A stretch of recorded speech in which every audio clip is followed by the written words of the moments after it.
E para a gente fechar aqui, o último ponto que as pessoas perguntam: o que acontece se o Trump...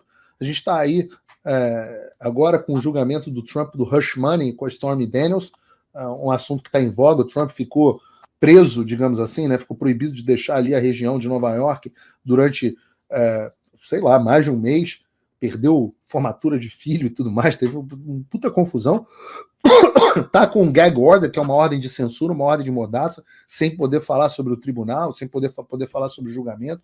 Um bando de absurdo, um promotor financiado pelo Jorge Soros, extremamente politizado, e a gente está aí com esse julgamento do Trump e da Stormy Daniels.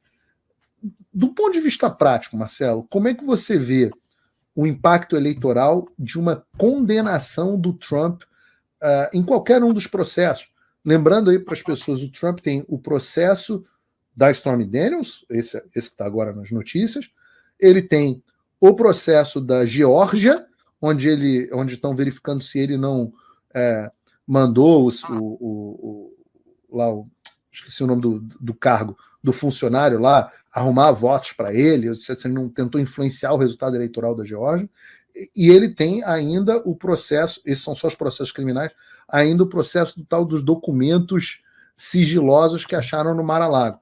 São esses os três, posso estar esquecendo alguma coisa aqui, mas eu acho que são esses os três principais casos relacionados ao Donald Trump. O que você acha que acontece no caso de uma condenação, Marcelo? O engraçado e interessante desse negócio, desse caso dos documentos classificados aí, é que descobriram documentos classificados também na casa do Biden, um monte. Documentos sigilosos.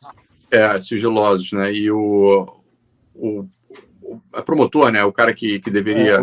Foi o Special... Eles botaram um Special Counsel, que é um promotor especial, digamos assim.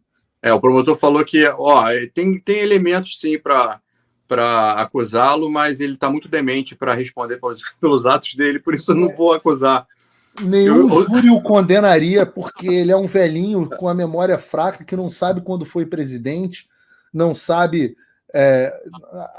até agora, na semana passada, teve ele contando o caso, né, onde o Obama teria mandado ele ir para não sei que estado resolver o problema da Covid. Né? Ele não lembra que a Covid não foi durante o governo Obama, a Covid foi durante o governo Trump. Mas ele, como é um mentiroso compulsivo, né, ele é um mitômano,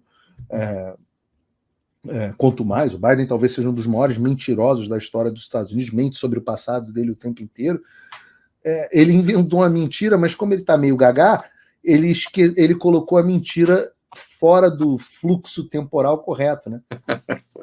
E esse promotor que você está citando falou que o Biden não lembrava quando o filho dele tinha morrido, não lembrava um ano que ele tinha sido vice-presidente.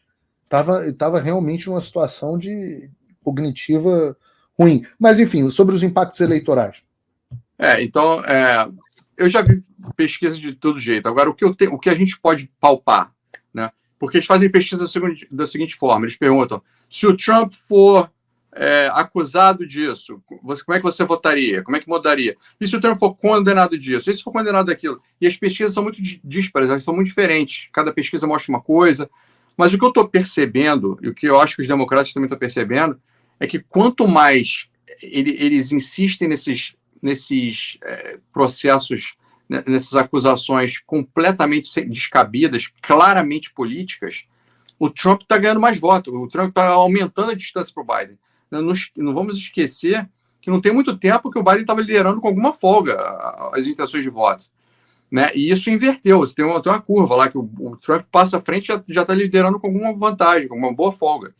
Né? E depois de todas as acusações. Então, quanto mais acusação vem contra o Trump, mais aumenta a vantagem dele. Né? Mais as pessoas com a impressão de que o Estado está sendo, como é que fala, weaponized, né? Está sendo usado como arma contra os inimigos políticos. O americano não gosta disso. Então, eu acho que os democratas têm que ter muito cuidado com o que eles estão fazendo, porque talvez isso seja um tiro no pé.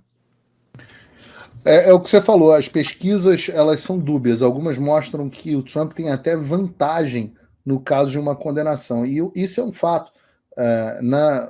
o Trump voltou a dominar o noticiário político, e com isso ele ocupa todo o tempo da discussão política, vai se firmando como um nome. As pessoas, de um modo geral, sabem que há uma injustiça muito grande sendo cometida. Porra, esse julgamento da Stormy Daniels se, de acordo com a regra eleitoral, ele deveria ter usado o dinheiro que ele usou no acordo de confidencialidade com ela, ele deveria ter classificado como despesa de campanha ou não. Porra, ninguém manda um cara para a cadeia por causa disso, sendo que prescreveu, tem um monte de problemas. O problema é da legislação federal, o cara que está processando ele é o District Attorney, que não tem jurisdição sobre o caso.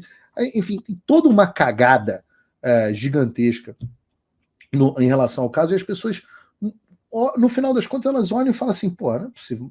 É óbvio que isso é perseguição política.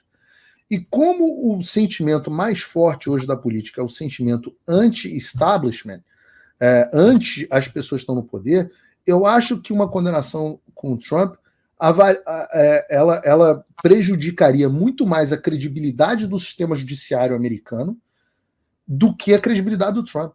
Exato. E eu acho que isso aconteceu no caso do Brasil, com o Bolsonaro.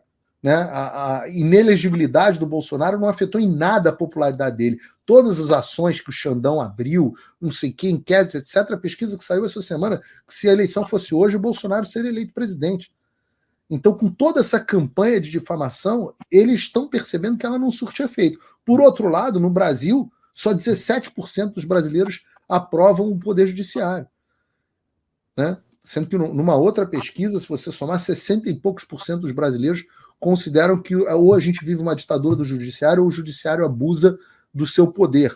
Então, no final das contas, esse dano de reputação causado é muito mais ao judiciário do que aos próprios candidatos. Não sei se você concorda comigo.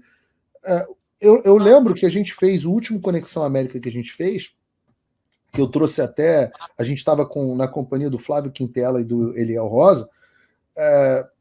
A gente estava ali naquela discussão e eu não me lembro qual foi a tua posição. Eu me lembro que o Eliel, acho que você estava também, apostando que o DeSantis ia acabar sendo o candidato republicano. Tem um tempo que a gente fez isso, mas não sei se você lembra. E eu falei, olha, eu acho que não, acho que vai ser o Trump, mas eu entendo a possibilidade. Lembra, isso tem menos de um ano. E a gente estava discutindo realmente a possibilidade. O que mudou nessa história? Claro, uma campanha desastrosa por parte do DeSantis, sim, verdade.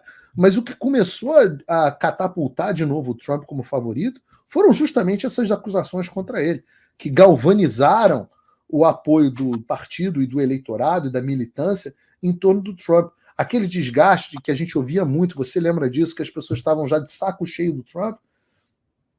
Isso passou, né? E as pessoas se uniram em torno dele. Então, agora, é importante dizer, muita gente pergunta, não existe lei de ficha limpa nos Estados Unidos. Então, na hipótese do Trump ser condenado e haver pena de prisão que vai se gerar, aí eu acho que vai ser um bafafá danado, porque eu tenho questão do serviço secreto, onde vão prender o cara no meio da campanha. Eu acho que vai ser um fudevu de caçarola gigantesco. Mas, meu pai que usa esse termo, fudevu de caçarola. Mas o fato é que ele pode ser candidato dentro de uma penitenciária. Não tem lei do ficha limpa nos Estados Unidos. Né? E tentaram torná-lo inelegível com uma manobra lá na Suprema Corte, e a Suprema Corte virou e falou assim, ó, tem essa porra não. Pode botar de volta. Pode botar de volta 3 estados, não me engano, tiraram lá ele, e a Suprema Corte virou e falou assim, ó, pode tirar o cavalinho da chuva, pode botar o nome dele, que aqui nos Estados Unidos não tem essa porra não. O povo decide quem vai ser o presidente. Eu me lembro que quando aprovaram a lei do ficha limpa, eu fui uma dessas posturas impopulares de dizer, isso é a maior sandice que alguém pode fazer. Você está tirando o poder do povo decidir se quer ou não eleger um candidato e dando o poder para os burocratas do judiciário determinarem quem vai ser ou não o candidato. Eu falo assim, porra, será que isso vai dar errado? Transferir o poder do povo para os burocratas? E no final, todo mundo, tem gente até hoje, político de direita, que tem orgulho de dizer, eu fui relator, eu apoiei o projeto da lei do ficha limpa. Eu falo assim, você é uma besta quadrada, você não tem a menor ideia do que você está fazendo. Porra, a lei do ficha limpa é a maior estupidez do Brasil. No final das contas, a lei do ficha limpa de hoje é um Bolsonaro inelegível e um Lula elegível. Se precisava de alguma prova de que eu tinha razão.